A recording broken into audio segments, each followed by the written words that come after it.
Pues ya estamos aquí otra vez con el nuevo ciclo de... Perdón, vale, esto va a ser un poco complicado.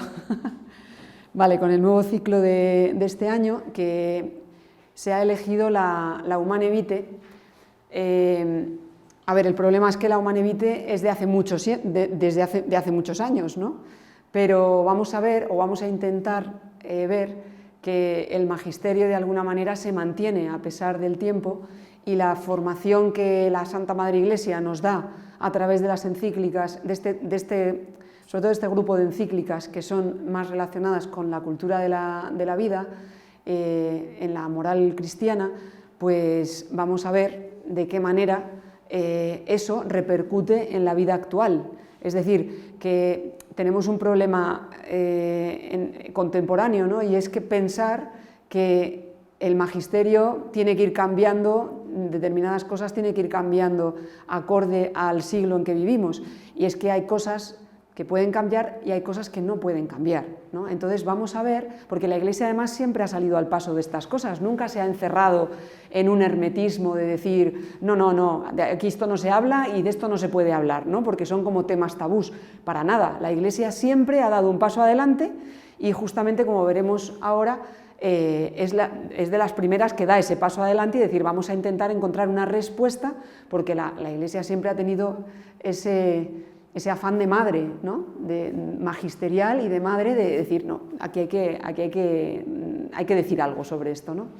Bien, la Humane Vitae, como pone en la portada, sobre la regulación de la natalidad, ¿vale? Ahora vamos a ver de dónde surge esto. Es una carta encíclica. Una carta encíclica no es cualquier cosa, es una carta que el Santo Padre no solamente envía a sacerdotes, obispos o religiosos, sino que ha mandado a toda la cristiandad para indicar lo que el magisterio de la Iglesia Católica dice al respecto de algo concreto, y suele estar relacionado con algo pionero en ese momento que le toca, en ese contexto histórico, ¿de acuerdo? Bien, este es Pablo VI, que es el que la escribió, y yo lo he titulado un poco así, ¿no? El Humane Vitae, ¿se puede vivir en la actualidad? ¿Se puede vivir la Humane Vitae en la actualidad? Bueno, este ciclo va a tener varias sesiones. No vamos a pretender meter hoy todo lo que dice la Humane Vitae, porque estaríamos locos y seríamos bastante imprudentes, porque si no, no tocaríamos los palos importantes de una manera acertada.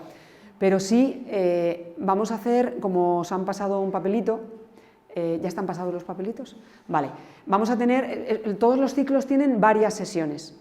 Este va a tener 3 o 4 sesiones, va a depender un poco de cómo se nos vayan dando las cosas, ¿de acuerdo? Pero en principio ahí tenéis las primeras fechas y un poco como la distribución que yo he puesto para poder abordar los temas y también agrupar los temas dentro de un subgrupo, ¿no? de 3 subgrupos, 3, 4 subgrupos, para poder abordar los temas que acarrea la Humane Vitae. El que nos toca hoy es la primera sesión sobre el contexto histórico y primeros puntos de la encíclica. Justamente los primeros puntos de la encíclica hablan del contexto histórico y de la razón de ser de la Humane Vitae. Es decir, se plantea una situación complicada y el Papa sale al paso de eso. Pero antes de eso hay que encontrar ese contexto. ¿Por qué el Papa Pablo VI decide promulgar una encíclica sobre la regulación de la natalidad? Nada más y nada menos, porque se metió en un buen fregado. Entonces, bien, ya estamos un poco en el contexto. Esta encíclica, en mayo de 1968, es lo que se llama en la historia, ¿no?, la Revolución de mayo del 68, sobre todo en países en París, en Francia, París. También hubo revueltas en Checoslovaquia, en zonas más del este. Todas las revueltas tuvieron más o menos un leitmotiv, ¿no? Una parte era por el tema de proletariado, de laboral, etcétera, pero sobre todo la Revolución del 68 en Francia, en París, vino por reyertas de estudiantes, de problemas de estudiantes con el formato estudiantil, con injusticias, un poco como intentando liberalizarse de estructuras, ¿no? Empezaron a surgir esos movimientos como de antirrepresión, ¿vale? Entonces, bueno, empezaron las protestas, una huelga, también hubo a nivel laboral una huelga general que movilizó a muchísimos trabajadores, marcando una importante crisis social. También, asociado a eso, hubo un cuestionamiento de la moral tradicional, creció el debate sobre los derechos sexuales, el aborto, la anticoncepción. Justamente en esta época es cuando surge la píldora anticonceptiva, en los años 60 aproximadamente, ya llevaba unos poquitos años, pero se iba implementando y se iba legalizando o despenalizando su uso a lo largo de estos años, con lo cual también el boom de la píldora anticonceptiva, la juventud rechaza normas tradicionales, empieza a haber como ese despertar de rebelión a nivel de la sociedad. Y por otro lado también hay, por supuesto, siempre está esa inspiración política que ha habido y que ha llevado a todas estas reyertas, ¿no? Muchas veces pues, el socialismo, el comunismo, el marxismo en su momento, que eran un poco los motivadores o las mentes pensantes de todos estos grupos estudiantiles que los lanzaban a la calle para generar estos conflictos, ¿vale? Esto en París, en el resto de Europa. Ahora, ¿qué ocurre en España en esa época? Pues aparece, estos son hitos históricos nada más, es que busqué qué pasó en el 68 en España y me salió que nació el rey Felipe, con lo cual lo puse porque bueno, me parece... Bueno, también sale que ganamos Eurovisión con La La La, entonces me pareció un hito histórico importante y por lo tanto pues lo pusimos, ¿vale? ¿Qué pasó en España en el 68? Bueno, pues pasó esto, ¿de acuerdo? Entre otras muchas cosas. También pasaron cosas parecidas a las que habían pasado en París. También hubo un mayo del 68 en España, ¿vale? Donde, fijaros que nosotros empezamos lo que nosotros conocíamos como la movida madrileña. Esa movida madrileña también tuvo que ver con eso, ¿no? Ese, vamos a decir, despipote de todo, ¿no? A nivel social, a nivel moral, etcétera, ¿no? También hubo reyertas, ¿vale? Fijaros, llamativo, en 1963 apareció en España la primera ley del aborto, aquella que se despenalizaba, pero con algunas excepciones. Pero fijaros cómo ya se empieza a meter una mentalidad en la cual ya empiezan a sonar cosas, ¿de acuerdo? Entre el 66 y el 78 se va introduciendo la píldora anticonceptiva en España, ¿de acuerdo? Y bueno, esta gente, pues los de la movida madrileña, ¿no? Debo decir, y lo digo con mucho orgullo y con mucha alegría, nosotros como católicos nos tenemos que alegrar, que que está aquí, que creo que es Fabio McNamara, es católico converso practicante. Se convirtió gracias a las lágrimas de su madre, que yo creo que no conozco a una mujer que haya pasado más tiempo delante del Santísimo. Probablemente Santa Mónica estaría más o menos de la misma pero esa mujer, lo que rezó esa mujer por este hijo suyo, solo Dios y ella lo saben. Pero Fabio McNamara a día de hoy es un católico ferviente, salido y superviviente de la movida madrileña. Cocainómano, heroinómano, hepatitis, VIH, homosexualidad, desenfreno, absolutamente todo, lo tiene todo. Lo puedo decir públicamente porque él lo ha dicho públicamente, ¿vale? Si no, no lo podría decir, pero bueno, me alegra especialmente porque he podido conocerle. Bien, estos datos que os voy a dar, que van a intentar contextualizar, que es de lo que se trata hoy, contextualizar la Humanae Vitae, están sacados tanto de la Humanae Vitae como de algunos documentos y algunas conferencias de Monseñor Munilla, ¿de acuerdo? Entonces hay cosas que yo voy a tocar, digo que si os liáis me preguntéis, ¿vale? Porque hay cosas que a lo mejor no, dices, bueno, claro, pero esto no pasó en el 68, ya, pero lo que yo quiero hacer es intentar unir esto que empezó a pasar en los años 60 con lo que estamos viviendo en la actualidad, que realmente no viene a ser más que una normalización de aquello que empezó en los años 60. O sea, ahora estamos viviendo eso, no es que haya pasado eso, es que lo tenemos instaurado.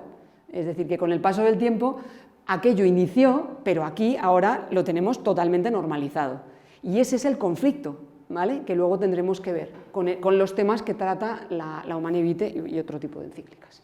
Fijaros, lo pongo así, ¿no? ¿Cuáles son las causas de que Occidente se haya cerrado a la transmisión de la vida? Estamos hablando de la regulación de la natalidad, luego vamos a hablar de esa apertura a la vida. ¿Qué es lo que ha ocurrido? La crisis de natalidad en España es patente, tendríamos que estar en un 2,2, 2,3 de índice de natalidad, estamos en un 1,2, ¿vale?, de índice de natalidad. Aquí lo veis, es bastante gráfico, ¿vale?, el número de nacimientos y la población, la pirámide de población de los últimos años en España, ¿vale? Lo que está coloradito es que es más de 65, ¿de acuerdo? Pero lo que quiero que veáis es la forma de la pirámide, que es la que habla del envejecimiento que hay en la población española. Y hablamos de distintas causas. ¿Qué es lo que puede estar pasando? ¿Cuál fue el contexto histórico y cuál es el contexto histórico en el que nos encontramos? Es verdad que hay causas sociales, y de eso habla la encíclica al principio, ¿no?, un poquito justificando la razón de por qué todas esas reyertas o por qué ese despendole. Primero hay causas sociales, por supuesto que las hay, ¿vale?, que dificultan abrirse a la vida. Y posiblemente esas sean ajenas a nuestra voluntad, ¿vale? ¿Por qué? Pues porque el precio de la vivienda no depende de nosotros, ¿no? Si un matrimonio joven se quiere casar y tiene hijos y el precio de la vivienda está como está y no pueden... O sea, hay una serie de problemas sociales que acarrean una situación concreta. El rápido desarrollo demográfico también. Aquí, fijaros, esto sí es de los años 50, el baby boom de los años 50 es... Fijar, si os dais cuenta, son los que se revelan en los años 70, son más o menos los de 18 o 20 años del baby boom, ¿vale? Entonces, viene ese baby boom y esos son los que... Pero a partir de ahí, lo que se dice es que hay que regular, ¿se entiende? O sea, ahí es donde empieza a haber un frenazo. La dificultad de la conciliación laboral. Todos sabemos... A día de hoy, pues probablemente antes esto no era tanto problema como ahora, pero por eso vais a notar que en las causas pueden estar mezcladas, ¿vale? Pero no os preocupéis porque creo que se va a entender perfectamente. Y luego un sistema social y cultural que no apoya mucho a la familia, o sea, como luego veremos, ¿vale? Bueno, de suyo, a ver, esto es una encuesta que salió donde los españoles decían tener menos hijos de los que les gustaría tener. Eso es que son causas ajenas a su voluntad. Me encantaría tener una familia numerosa, pero si tengo una casa de 40 metros cuadrados, pues va a ser que no, ¿no? O no puedo conciliar mi vida laboral porque tengo... Vale, eso ya lo entendemos. Ahora bien, yo la pregunta que hago es, ¿tenemos el concepto de que la gente rica, la gente pudiente, tiene más familia numerosa que la gente humilde? Porque entonces esto... Pero es que la realidad no justifica eso. No sé si es vuestra apreciación. Hombre, claro, si miramos Pozuelo Alarcón, yo creo que sí, porque aquí hay muchas familias numerosas que pueden tener un bienestar, diríamos, social, que no tienen estos problemas, ¿vale? Puede ser. Pero en general, ¿se os ocurre cuando pensáis en una familia numerosa, pensáis en una familia que vive en una mansión ideal y que tiene muchísimos hijos porque se lo puede permitir? O muchas veces lo que vemos es que las familias humildes son súper generosas y que cuando ven un hijo nacer dicen, jo, pues un niño más, ¿no?, para que Dios nos ha regalado. O bueno, ya veremos, donde comen 8 comen 9, ¿no? Bueno, pues es como para pensarlo, ¿no? Bien, pero dice Munilla, esto es de Munilla, que lo más principal, y él cree que es lo más principal, yo creo también, por eso lo hago mío, que las causas más principales de esto son las causas espirituales, no son las causas sociales, son las causas espirituales. Y vamos a dar 6 causas posibles, ¿no? La primera es esta, la primera es la falta de conciencia del don de la vida, el haber perdido el sentido de la admiración de lo que es la vida.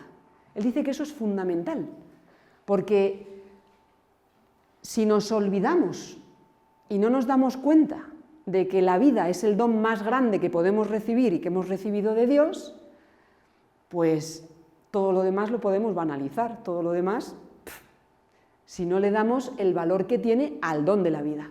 Claro, si no le damos ese valor, tampoco vamos a darle valor a colaborar con Dios en el nacimiento de los hijos. ¿Se entiende? Es decir, que si no le doy valor a la vida humana, yo voy a vivir en un egoísmo en el que mi vida tiene valor porque, ya estoy aquí en este mundo que tampoco ni me planteo ni por qué vine ni para qué vine, pero estoy aquí. Y entonces mi única finalidad es vivir mi vida, me dan igual los demás, me da igual. O sea, no lo percibo como un valor, sino como algo que se me ha llegado, nadie piensa nada, nadie toma conciencia de la sacralidad de su propia vida, del don precioso de su vida. Y entonces es, bueno, pues vive la vida mientras la tengas, porque ya que la tienes, pues la vives, pero sin plantearnos nada más. Y eso es un problema, ¿de acuerdo? Fijaros, si no tenemos una inmensa gratitud ante la vida, ¿cómo vamos a colaborar con Dios para concebir la vida? Primera causa. Fijaros, San Agustín decía que de todos los milagros de esta vida, el mayor milagro es la vida misma. Bien. Esta foto puede parecer una foto, pero realmente es una radiografía de lo que ocurre, de esto que os estoy diciendo. Si yo personifico a un animal y lo trato como si fuera la vida humana, ¿no? Y por otro lado, me estoy cargando la vida como si nada, no estoy teniendo una conciencia real de lo que es la vida, no estoy entendiendo lo que es la sacralidad de la vida humana. Ni de la mía ni de la ajena. ¿Se entiende? Esto es una radiografía de lo que ocurre en la secularización de nuestro mundo. Bien. Segunda causa espiritual, la pérdida de sentido vocacional. La pérdida de sentido vocacional. A la maternidad, a la paternidad, en general, la pérdida de sentido vocacional. Claro, porque entonces no es Dios quien da los hijos para ejercer mi vocación. Si no tengo una vocación a la paternidad, a la maternidad, a ser co-creador con Cristo, co-creador con Dios nuestro Señor, y traer hijos a este mundo para salvarlos para la vida eterna, pues me contarás, ¿no? ¿Qué está pasando aquí? Os he puesto una ecuación matemática, ¿vale? Cuando el matrimonio, fundado en el amor, reflejo del amor de Dios, más Dios, la intervención de Dios, entonces se puede entender que uno esté abierto a la transmisión de la vida. Claro, si quitas a Dios de la ecuación, tenemos un problema, porque nuestra vocación en el matrimonio, ¿cuál es? Pues irnos de crucero, porque entonces, ¿para qué está ese matrimonio? ¿Me explico? O sea, pierde el sentido, o sea, vamos a tener esto, mete tú en el interrogante lo que quieras, pero si tú eliminas a Dios de esa ecuación, y pienso que la planificación familiar no tiene que ver con el discernimiento de la voluntad de Dios sobre mi vocación en mi vida, entonces, pues solamente se va a basar en lo que yo quiero, en lo que yo planeo, prefiero, priorizo, no descubro que Dios está detrás de eso. Fijaros, es increíble, pero Pablo VI no se andaba con chiquitas y es muy curioso. Fijaros que hay aquí, a ver si encuentro la hoja, justo me va a faltar la hoja. Fijaros cómo empieza la encíclica. Es que la encíclica no empieza, hola, ¿qué tal, cómo estáis? No. La primera frase de la encíclica es: el gravísimo deber de transmitir la vida humana ha sido siempre para los esposos colaboradores libres y responsables de Dios Creador, fuente de grandes alegrías, aunque algunas veces acompañadas de no pocas dificultades y angustias. Pero la primera frase de la encíclica, el gravísimo deber de transmitir la vida humana para los esposos. Claro, partes de una raíz que es muy importante. Y ahora estamos muy acostumbrados a escuchar las cosas que son los adornos, los floreros. Pero no, es que hay que asentar, hay que venir a la raíz. Y esto es una de las raíces, que si la quitas, te cargas todo. ¿Entendéis? Bien, la tercera causa espiritual es, dice Munilla, lo cual refrendo, el gran engaño de querer sustituir la felicidad por el bienestar. Esa es otra causa espiritual. Y vuelvo a la ecuación, ojo, porque en la ecuación puedes meter todo. Si tú metes, bueno, voy por aquí, sigo por aquí para que entendáis por qué he puesto esto, ¿no? ¿Es lo mismo ser feliz que tener bienestar?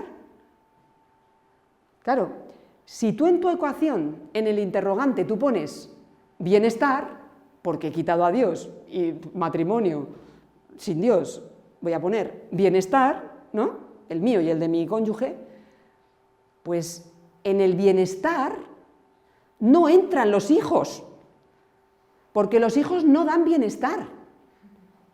Vamos a ver, los hijos no dan bienestar, dan felicidad, dan plenitud, pero no dan bienestar.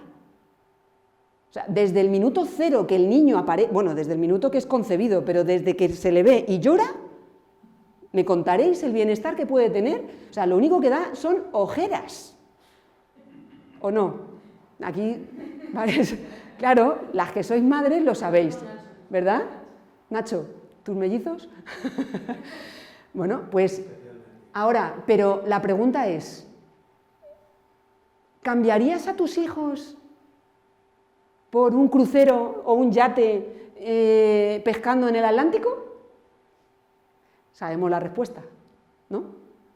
¿Por qué? Porque dan felicidad, porque nos ayudan a encontrar nuestra vocación, nos ayudan a encontrar nuestra plenitud, pero no nos dan bienestar. Y esa es la diferencia, ¿vale? Por eso he puesto a este pobre emoticono feliz, pero está embarradísimo, aquí no se ve, pero si veis el original, está todo embarrado el pobre, ¿vale? Está magulladillo, ¿eh? Tiene su aquel, cada foto tiene su historia, ¿eh? Bien, volvemos otra vez. Si yo en el lugar de la ecuación donde tenía que poner a Dios pongo el bienestar, esto no entra, es imposible que entre. Otra causa, ¿vale? Fijaros, y esta es la cultura social del siglo XXI que estamos viviendo. Hoteles sin niños. Only adults, no kids, no smoking, por supuesto, o sea, es lo mismo, ¿sabes? No fumar, no niños, restaurantes solo para adultos. El 32% de los hombres en España afirma no querer tener hijos, el 27% de las mujeres afirma no querer tener hijos. Ese es el problema, que hemos sacado a Dios de la ecuación, que no encontramos el sentido vocacional de nuestra vida con Dios. ¿Se entiende? Bien. Cuarta causa, la crisis matrimonial, por supuesto. Claro, ¿qué ocurre? En España, el 50% de matrimonios en España se termina rompiendo, a día de hoy. Y lo que prefiere la gente son relatos cortos, afectivos, es decir, justamente relaciones fugaces que no son precisamente el marco adecuado para tener hijos. Por lo tanto, se disocia la maternidad, la paternidad de la relación. ¿Se entiende? Luego, la crisis del matrimonio tiene mucho que ver con esto. Fijaros en esta gráfica. Lo que está en rojo son los divorcios y lo que está en azul son las separaciones. Hasta el año 2005 hay una especie aquí como que, bueno, va subiendo, por supuesto que va increciendo el número de, tanto el número de separaciones como el número de divorcios, pero es bastante más bajito que lo que supone esta cresta, ¿verdad? De aquí a aquí ha habido un paso sustancial. ¿Qué pasó en 2005? Alguien que me diga qué pasó en 2005 para que se diera todas estas barras rojas y las separaciones aquí. ¿Qué pasó en 2000? La separación, ¿no? Que era directamente el divorcio. El divorcio express. Exacto. El divorcio express. Es decir, se abrió la puerta y dijeron, pues ¿para qué? Pues ya está, pues ¿qué vamos a estar con estas tonterías de separaciones? Al final la separación, ¿qué hacía? Mantener algo que sabías que era indisoluble, que no podías, pero no terminabas de romper con eso. ¿Por qué? Porque sabías y tenías todavía un concepto del matrimonio diferente. Ahora es de usar y tirar. ¿Sí? Bien. Aquí exactamente igual, ¿vale? Entonces, y la quinta causa espiritual es la que mencionan sobre la llegada de ideologías que pretenden justificar el antinatalismo, con argumentos como que es un peligro para el medio ambiente, que si hay más niños hay más riesgo para el ecosistema, ¿vale? Es decir, que donde se debería ver una solución, se ve un problema. Porque si viéramos en el ser humano la solución al problema del ecosistema, no veríamos un riesgo y un problema, sino la solución en los niños, ¿no? Y esto es real. Esto está entrando en todas estas cosas y las ideologías actuales, en las ideologías, ¿cómo se llaman ahora? Las trans de ahora, las ideologías de género, en la Agenda 2030, todas estas cosas se solapan con cosas muy bonitas, pero al final te están diciendo esto entra, para el ecosistema no es bueno. Regula a los hijos. Digo, bueno, pues nada, como lo regulemos más, el ecosistema se va a quedar solo, porque no va a haber gente que lo habite. ¿Vale? Bien. Sexta causa. La facilidad de la anticoncepción. Esto es más ahora, pero ya estaba empezando en el año 68, ¿vale? La facilidad que dimos metiendo la anticoncepción, la píldora, ¿vale?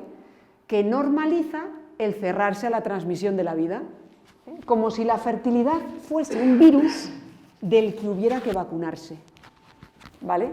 Y entonces ya lo pongo con exclamaciones, por favor. La fertilidad no es una enfermedad. Parece me estoy acordando mucho de Chesterton, que decía, va a llegar un día en que para decir que el pasto es verde vamos a tener que sacar las espadas para afirmar que el pasto es verde. Pues esto es igual, voy a tener que sacar una espada para decir la fertilidad no es ninguna enfermedad, ¿no? Y parece que uno está diciendo una barbaridad, ¿no? Pues sí, el pobre Chesterton tenía mucha razón. ¿Qué ocurre? Que esto lo habéis visto muchas veces, en la misma jerga social se habla de que casi como si fuera un karma, ¿no? una debilidad de la mujer el poder ser fecunda. Telita. Cuando es el regalo más grande que Dios le ha podido dar a la mujer. Lo más grande que Dios le ha podido regalar a la mujer es su fertilidad, es su capacidad de engendrar vida. Es alucinante. Hoy leía, preparando algunas cosas de estas, leía un artículo, no sé cuándo salió, pero bueno, que ya se sabía, ¿no? Pero volver a recordar el hecho de que los niños, en el vientre de su madre, entrelazan, de alguna manera, intercambian células, el hijo con la madre con el hijo, intercambian células que nunca se deshacen de ellas. Por eso dicen que las mujeres que tienen muchos hijos rejuvenecen, con cada embarazo rejuvenecen un poquito, porque de alguna manera el hijo, de alguna forma, le regala a su madre unas células pluripotenciales que, sobre todo, además, en el tejido de la piel, hace regenerar a esa mujer. Y es precioso, eso está demostrado molecularmente. Si tenéis ocasión, leer artículos o escuchad a Natalia López Moratalla, por ejemplo, que tiene verdaderas conferencias preciosas sobre la relación materno-filial desde el punto de vista molecular.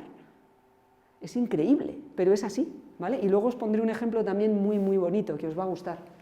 Bien. ¿La infertilidad sí sería una enfermedad? Claro, la infertilidad es una enfermedad, exactamente, eso es. Es un déficit de algo que fisiológicamente, naturalmente tiene que estar. Yo me río mucho, y perdonadme, lo digo con todo corazón, yo creo que ya no me... pero nos están vendiendo en la sociedad que está muy mal esto de... O sea, que lo mejor son los alimentos ecológicos, ¿verdad? Todo ecológico. Porque todo ¿cómo se dice? Los alimentos transgénicos no son buenos. Oye, metes al ser humano y ya cambia. Resulta que ahí ya cambia todo. O sea, que tú dices, oye, yo quiero tener un hijo ecológico, quiero tener un hijo ecológico natural, ¿no? Eso sería un hijo ecológico. ¿Por qué no tenemos hijos ecológicamente hablando, no? ¿Por qué nos tenemos que cerrar a la vida si es algo ecológico? No, ahí no. Ahí la fecundación in vitro, vale. Ahí la ideología transgénero, ahí los trans sí valen. Ahí la ideología trans sí vale. Ahora, con los alimentos no, o con los animales no. ¿No veis que hay un desfase, que hay una cosa que no cuadra? Porque tendríamos que ser coherentes, ¿no? Si utilizamos la verdad, si eso creemos que es lo correcto, ¿por qué no lo utilizamos para el resto? Pero bueno, sigo. Bien, entonces, en este punto de la anticoncepción, que luego lo veremos más adelante, la anticoncepción no va para nada con la salud. La anticoncepción no cura nada. Lo que yo hago con la anticoncepción es anular algo que funciona o modificar algo que funciona, alterar de alguna manera esa ecología humana. ¿Se entiende? Vale. La medicina está para sanar la enfermedad, no para anular la naturaleza. Es como si yo dijera, voy al médico y le digo, doctor, necesito una pastilla para quedarme sordo. Y tú dices, pues es que a usted le falta un tornillo, con todo el respeto del mundo, pero le falta a usted un tornillo, ¿no? Quiero que me dé usted una pastilla para quedarme sordo. Pues no hay quien lo entienda, ¿verdad? Pues esa perogrullada es exactamente lo mismo, que pasaría, desde el punto de vista médico estoy hablando, ¿no? De alguien que me está pidiendo algo para anular algo que funciona. Médicamente, ahí hay un problema. Y yo tendría un conflicto. Y además, corrígeme, pero yo creo que incluso cuando se creó la píldora anticonceptiva se creó para el efecto contrario. O sea, lo que se buscaba era un medio terapéutico para mujeres que tenían que espacio. O sea, creo que eso lo he leído y lo que pasa es que luego se utilizó con... Probablemente, exactamente, porque todos los medicamentos se buscan con una finalidad terapéutica, porque para eso existen los medicamentos. Y de suyo, la prescripción de anticonceptivos en determinadas patologías está indicado, en algunas patologías. Luego, yo puedo prescribir anticonceptivos cuando está indicado por prescripción médica, pero no para modificar y anular concretamente algo que está funcionando bien, que es como lo que se está utilizando, que es para lo que se está utilizando, exactamente. ¿De acuerdo? ¿Se entiende? Bien, luego ya pasaremos, porque ya entraremos más con el tema de los anticonceptivos, hablaremos más tranquilamente, porque hay, bueno, pues qué naturaleza son, qué es lo que hacen concretamente, bioéticamente, por la licitud y la ilicitud de esto, ¿de acuerdo? Pero quiero que vayamos a la causa espiritual que está produciendo todo esto, está provocando todo esto. Bien. Entonces, ante esa situación, vamos bien, ante esa situación, la Iglesia sabía que debía decir algo. Eso es lo que dicen los primeros puntos de la encíclica. Ante esto que nos está echando encima, ¿no?, de lo que hemos dicho, de las causas que había, de la reacción social y de la crisis espiritual que se estaba metiendo, dice Pablo VI, constituye primero una comisión de laicos, cardenales, obispos, primero constituye una comisión que durante años está recabando información. Se reúnen y ni siquiera la propia comisión llega a conclusiones claras. No solamente no llega a conclusiones claras, sino que encima son ambiguas e incluso favorables a la anticoncepción dentro de la moral cristiana. Y dice Pablo VI, esto no me cuadra. no me cuadra para nada. ¿Por qué? Porque va en contra del magisterio de la casta connubii del propio catecismo de la Iglesia Católica, ¿de acuerdo? Entonces, ahí Pablo VI es donde dice, no, vamos a ver, después de todo esto, vamos a concluir con esta encíclica publicando esto. Y ahí es donde al pobre hubo muchísimo problema, porque hubo bastante disensión dentro de la propia Iglesia. De suyo algunos decían, bueno, esto ha sido un desliz del Papa, ¿no? Como diciendo, pobrecito, habrá que tenérselo en cuenta. Pero fue un mártir de la verdad moral. Fue un mártir de la verdad moral. Es curioso que Pablo VI, su pontificado dura 15 años, ¿no, Padre Hernán? El pontificado de Pablo VI, 15 años. En los primeros 5 años saca 7 encíclicas.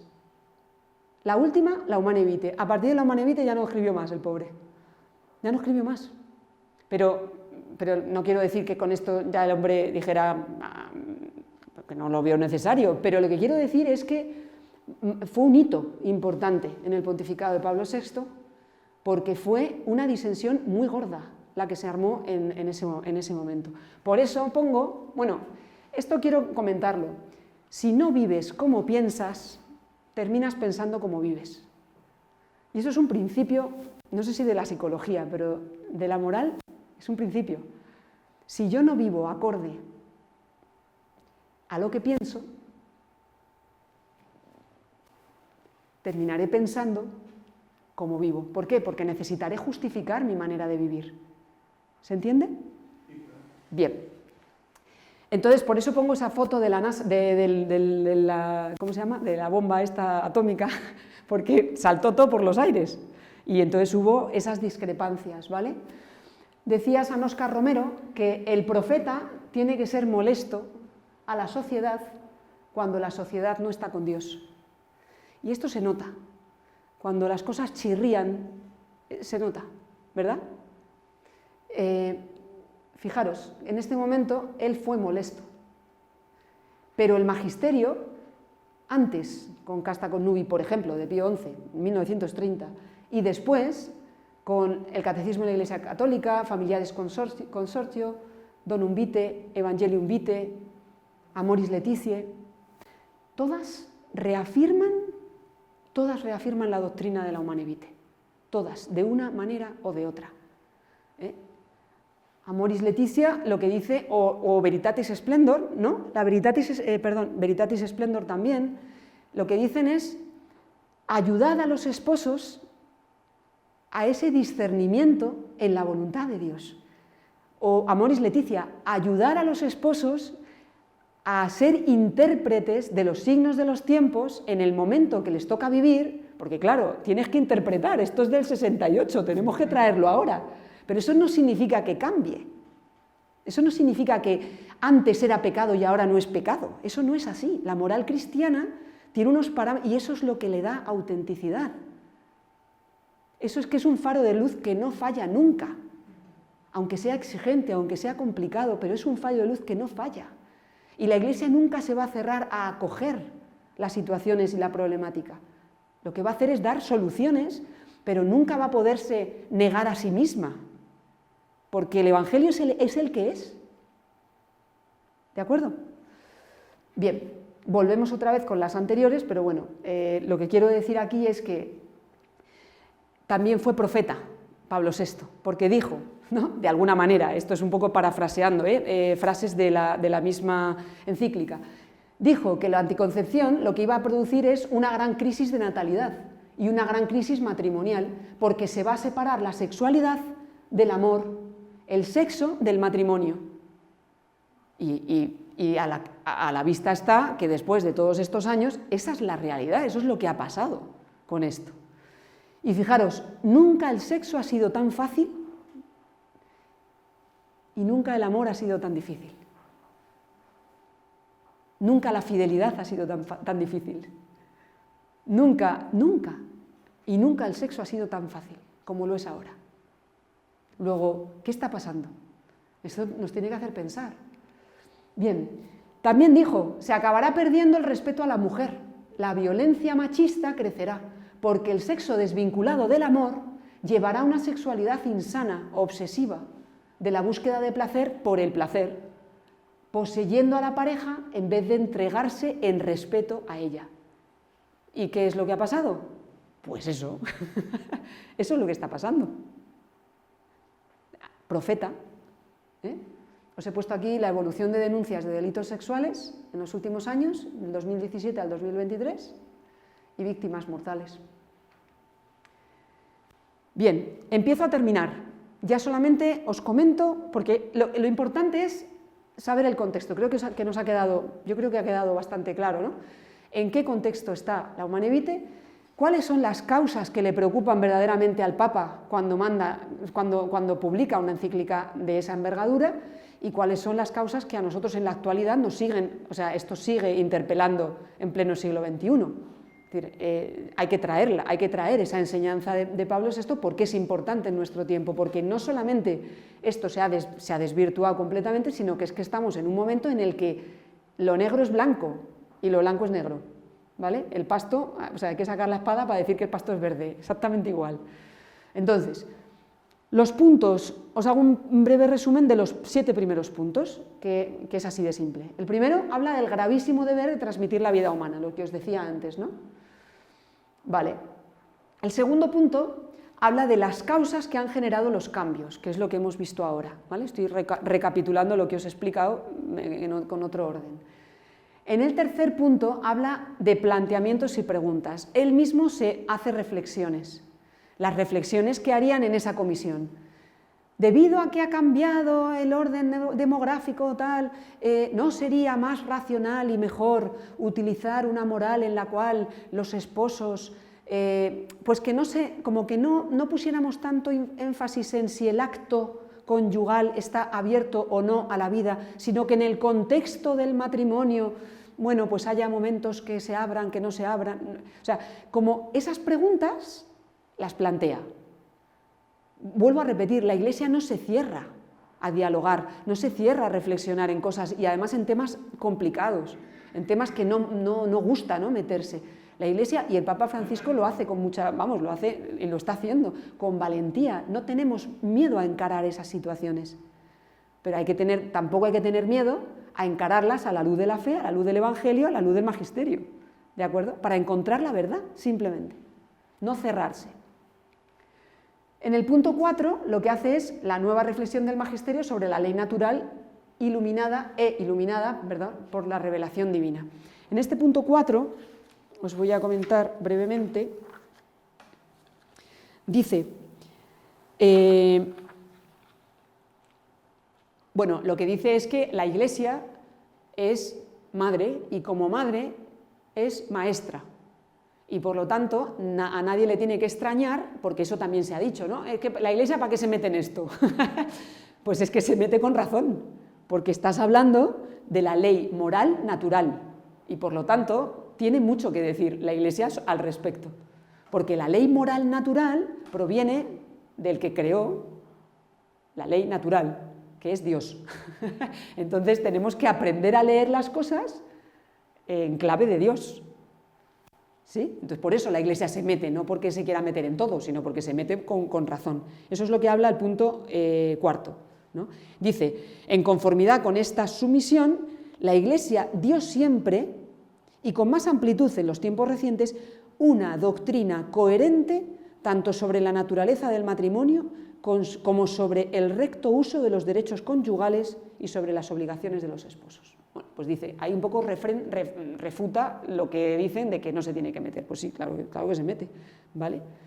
Además dice también que a la Iglesia corresponde al magisterio de la Iglesia interpretar también la ley moral natural. En efecto, que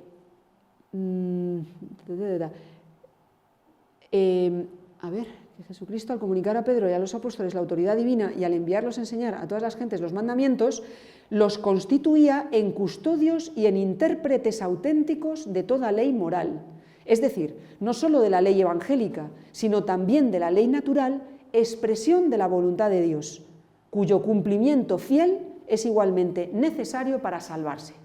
Por eso se mete la Iglesia, porque el cumplimiento de la ley moral natural es necesaria para salvarse. ¿De acuerdo? No podemos desligarlo. Bien, El punto 5 lo que habla es de la comisión para recoger las opiniones, lo que ya os he comentado. El punto 6 dice que a pesar de la comisión ahí no hay nada concluyente, al contrario, eso es un lío tremendo.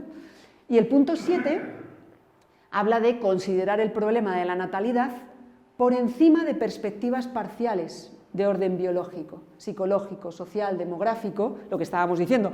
Por encima de todas esas causas, que siempre estamos, y sí, no, vamos a evitar esas causas, sino que a la luz de una visión integral del hombre, no solo natural y terrena, sino sobrenatural y eterna. O sea, lo que él quiere hacer es, no, señores, vamos a ver, aquí hay unas causas, sí, me están echando, no, pero es que fíjate, es que la crisis y la vivienda, la economía, la no sé qué, todo problemas y causas terrenos, mundanos, que son cosas puntuales. Y él lo que está diciendo es, no, vamos a la raíz, vamos a ver dónde está el núcleo de la razón de ser, de la apertura a la vida, de la transmisión de la vida, del ser hombre-mujer, del ser matrimonio, del ser sexual del ser humano dado por Dios. Se va a lo profundo para poder entender lo otro, porque si no es imposible. ¿De acuerdo? Y eso es lo que va a retomar, lo que va a coger desde el primer momento, desde el punto 8, que veremos en la siguiente sesión. A partir del punto 8 entraremos en ese meollo, ¿vale? En por qué, en asentar esas bases. ¿Sí? Bien, ¿preguntas? ¿Dudas? No he puesto al perrito ese que llama falda. Padre Hernán. Yo he vivido rojo vivo porque yo estaba en mi último año de teología y tenía de profesores al padre Joseph Fuchs, que era pro anticoncepción, y al padre Salva, que era contra ello total. Y lo hemos vivido en clase al rojo vivo y todo el mundo esperaba novedades. Y el padre Salva decía, hay que acordarse que la novedad es atractiva, pero mucho más importante que lo que cambia es lo que no cambia. Y eso es muy importante. Lo que no cambia es lo permanente y que no se puede cambiar. Eso. El entorno es un lío bárbaro. A nosotros los que nos consagrábamos a Dios nos echaban la culpa de no querer tener hijos contra la ley de Dios. Es otro problema aparte. Madre mía. Pero el lío que se armó fue espantoso. Claro. Es un problema, porque hay una... Y hoy en día pasa igual. Y dentro de la Iglesia yo creo que también todavía estamos con problemas para entender e interpretar las cosas. Vamos a dejarlo ahí, pero existe todavía corrientes morales en las cuales las cosas no terminan de estar del todo claras. No es que no estén claras, están claras. El problema es, os doy mi opinión, el problema es que la sociedad, el momento, la situación en la que vivimos, nos hace como que nos quiere obligar a encontrar otras soluciones, como a dar pasos del, bueno, pero si era de antes pero ahora no, o sea, adaptarse a los signos de los tiempos no significa cambiar esa permanencia. Hay cosas que perduran. Cristo estuvo aquí hace 2000 y pico años y el Evangelio sigue siendo igual de vivo e igual de tajante y no ha cambiado, no dijo, bueno, es que mira, a partir del siglo XX ¿cómo se dice? Prescribe. El capítulo 5 prescribe, ya no, a partir del siglo tal.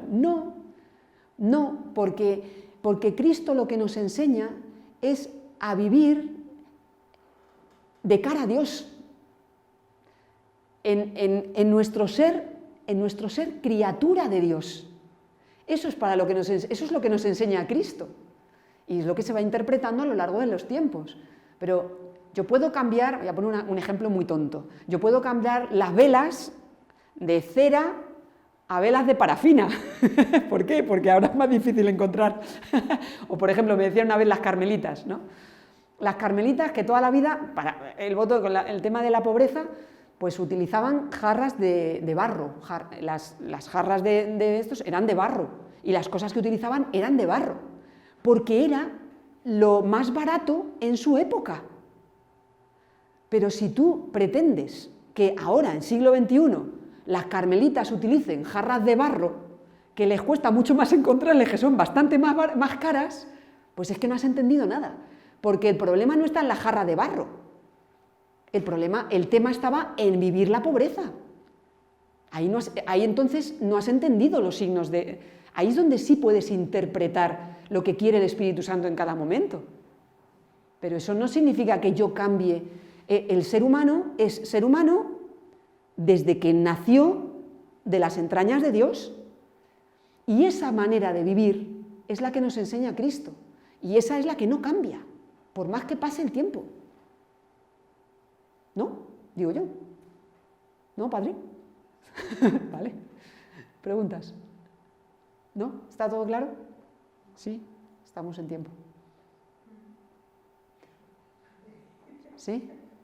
Bueno, pues con esto hemos terminado la primera sesión.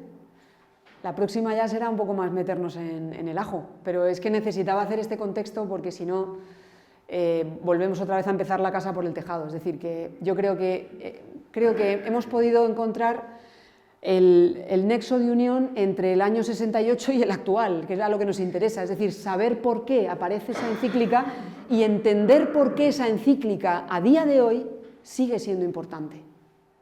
Esa era, por lo menos era mi objetivo en esta sesión. No sé si lo he conseguido, pero lo he conseguido. Muy bien, pues si queréis rezamos a terminar como hemos empezado, al amparo de la Virgen María. Dios te salve María, llena eres de gracia, el Señor es contigo. Bendita tú eres entre todas las mujeres y bendito es el fruto de tu vientre Jesús.